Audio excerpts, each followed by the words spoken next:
Peggy 16.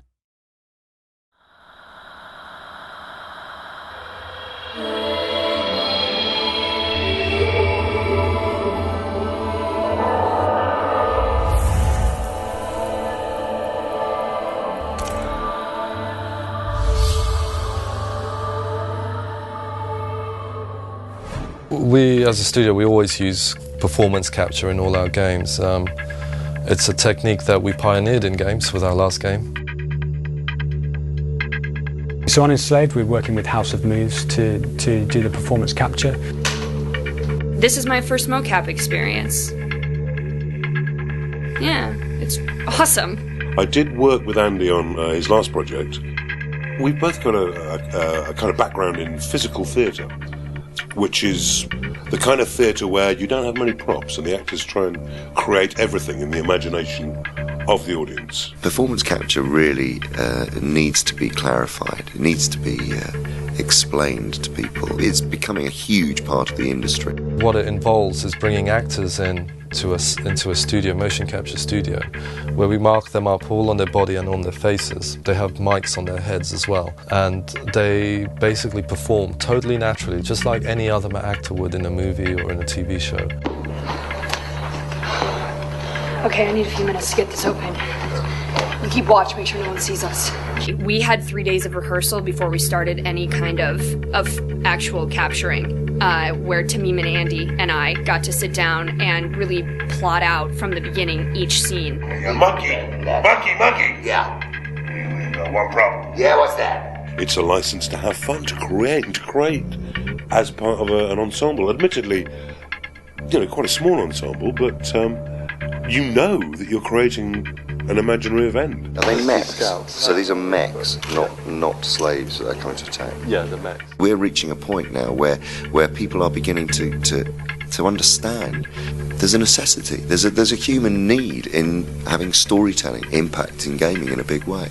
I think Ninja Theory have been pioneers in that respect. As an attitude towards recording VO, we like to use the on-set recorded stuff as much as possible. When they're capturing the motion capture, we capture the voice as well, because unlike in film you will often replace a large percentage of the dialogue after the film's been done. But in a game, with mocap, it's a different actor, when I say a different actor, the character looks completely different. And the translation from the facial movement, it's never a perfect thing, so everything you can do to preserve the original performance, to make the original performance come through, is really, really key.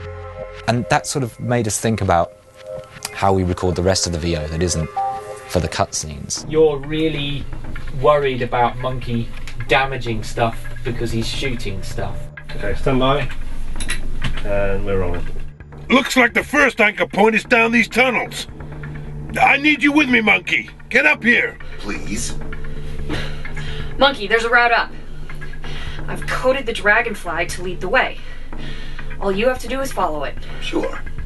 Usually in a VO session you've got an actor and they've got to be just here, and the microphone's just there and they've got to direct their voice at the mic, they can't move about. We decided to use the same microphones that we used on set, but that also has a really nice effect of freeing the actors, so we had them all with head mics like they had in the mocap session, and that just means they're free to jump about, lie on the floor, roll around, and they did, without thinking. They just do all of the things that the characters are doing in the game whilst they're delivering the lines, and it just gives so much life to the performance.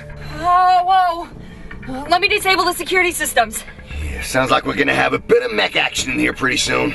I think there's a lot of parallels between what an actor does and what an animator does. They just happen to use their face instead of the mouse and keyboard.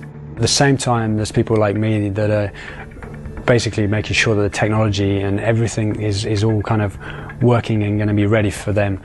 All the cameras really care about is points in space, and that's all that we're retrieving from them. We're also capturing traditional video footage of them because we don't want to lose sense of their performance, so we want to do justice to it and record it like a conventional film, because that's how it's going to be edited together. Are you and Trip? And me and Trip what? Are you together?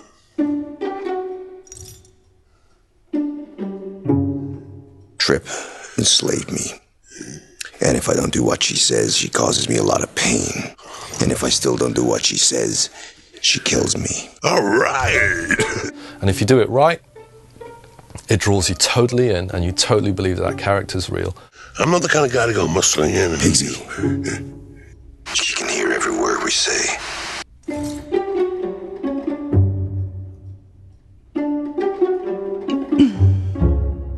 Thanks, everybody. That was great.